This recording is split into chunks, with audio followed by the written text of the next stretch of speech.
Canada के बाद अब अमेरिका ने भी भारत को टारगेट करना स्टार्ट कर दिया है और अगेन यह खालिस्तान वाला ही मसला है। हैरानी वाली बात यह है कि एक तरफ भारत सरकार कैनेडियन गवर्नमेंट के साथ बराबरी की टक्कर ले रही है, लेकिन दूसरी तरफ अमेरिका के सामने भारत थोड़ा सा झुकते दिखाई दे रहा है। पूरी न्यूज़ क्या है वह आप बेहतर जज कर सकते हैं। वीडियो को पूरा देखने के बाद आपको याद होगा अमेरिका ने कुछ ही महीने पहले भारत के ऊपर आरोप लगाया था कि भारत सरकार के एक एजेंट ने अमेरिकन धरती के ऊपर सिख फॉर जस्टिस के डगुरु पतव सिंह पन्नू की हत्या करवाने की कोशिश की थी। अमेरिका ने भारत के ऊपर आरोप लगाए थे कि भारत के एक एजेंट ने चेक रिपब्लिक में रह रहे निखिल गुप्ता को हायर किया था और उसको कहा था कि वह अमेरिका में एक हिटमैन को हायर करें जो पन्नू की असैसिनेशन करेगा। अमेरिका ने इस भारत के एजेंट को कोड नेम दिया था CC-1। निखिल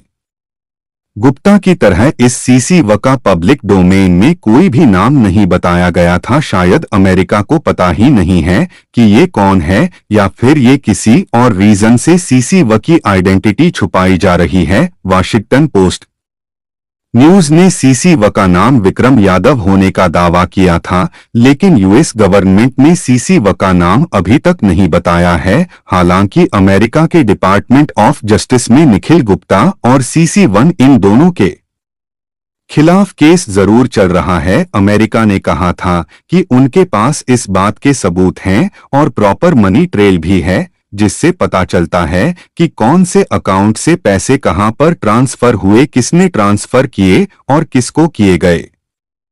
यह सारी डिटेल्स अमेरिका के पास है। अमेरिका के मुताबिक निखिल गुप्ता ने अमेरिका में एक हिटमैन को $1,00,000 US कमिट किए थे, जिसमें से $60,000 US निखिल गुप्ता ने असैसिनेशन करने से पहले US में हिटमैन को ट्रांसफर भी कर दिए थे।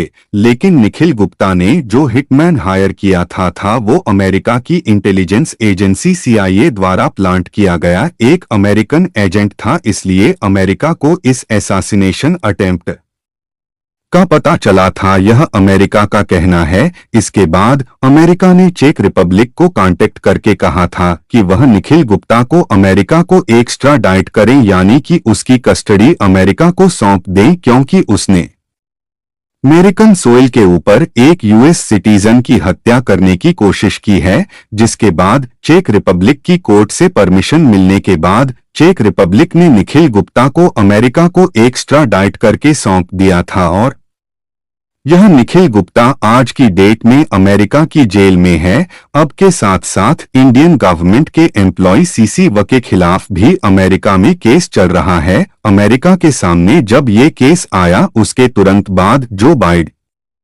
एडमिनिस्ट्रेशन ने भारत सरकार को कांटेक्ट किया और कहा कि भारत सरकार भी इस मामले में इंक्वायरी करें, अमेरिका के साथ कोऑपरेट करें और CC-1 नाम के व्यक्ति के ऊपर एक्शन ले, क्योंकि वो अमेरिकन सोइल के ऊपर US सिटीजन की हत्या की कोशिश कर रहा था, जो कि इंटरनेशनल रूल बेस्ड ऑर्डर के बिल्कुल खिलाफ है। अमेरिका की रिक्वेस्ट के बाद भारत सरकार ने एक इंक्वायरी कमेटी का गठन किया था जो इस पूरे केस के ऊपर अमेरिका के साथ कोऑर्डिनेट कर रही थी और भारत के अंदर इन्वेस्टिगेशन कर रही थी। हालांकि जिस तरीके से कनाडा ने ओपनली भारत के ऊपर आरोप लगाया था, ठीक वैसा कुछ भारत और अमेरिका के बीच नहीं हुआ और म्यूचुअल अंडरस्टैंडिंग के साथ सारी चीजें आगे बढ़ रही थी। अब इसी केस को लेकर एक नई डेवलपमेंट सामने आई है। रेफरेंस के लिए आपके स्क्रीन के ऊपर हिंदुस्तान टाइम्स के आर्टिकल का स्क्रीनशॉट है